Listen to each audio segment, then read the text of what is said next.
Saturday night in Colorado Springs, a massacre at the Transgender Club Q left 5 people dead and 18 others injured.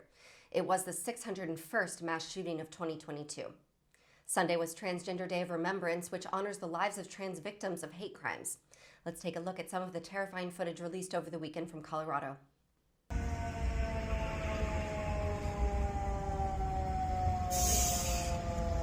As I was dancing on the dance floor, I heard shots fired. I thought it was the music because there were no screams, there was no help, help, nothing like that. Then there were more shots. When I realized what was going on, I ran to the dressing room immediately. There was a customer that followed me, and there was a drag performer, Delusional, who was in the dressing room.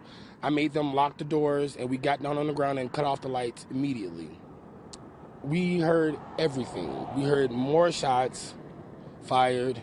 We heard the assailant being beat up by someone that I assumed that tackled him. We heard the police come in. We heard them yelling at him. We heard them saying check certain people because they're critical.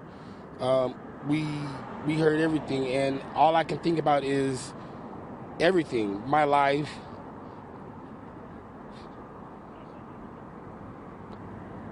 Just everything, friends, family, loved ones.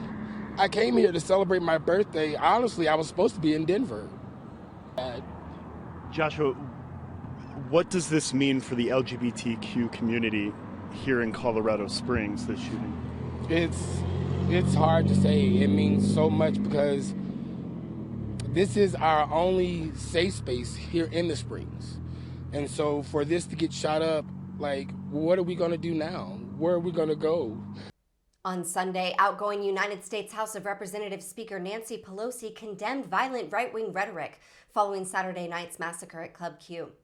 Pelosi said in a statement published by her office that as our nation marks Transgender Day of Remembrance, the House Democratic Caucus mourns the countless Americans stolen away by the scourge of transphobic violence, a crisis that continues to disproportionately harm trans people of color.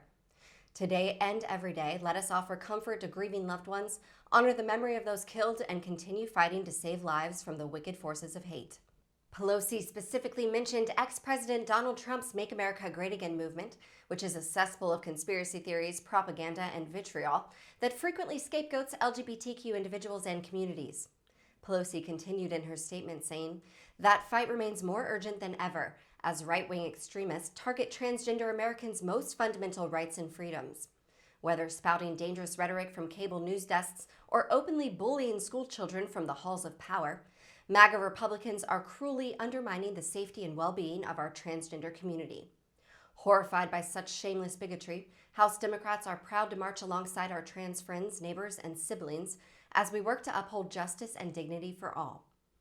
The suspected gunman was subdued by 2 patrons and taken into custody by law enforcement. It's since been reported that the shooter had previously been arrested just last year for threatening his family with homemade bombs and ammunition, for which he was charged with menacing and 3 counts of first-degree kidnapping. So now the question being asked is how the shooter was even allowed access to guns in the first place. Stay tuned for updates, and thank you for watching Raw Story TV. Please be sure to visit us at rawstory.com, stay informed, and tap below to take action by liking, subscribing, and joining all those who like their news raw.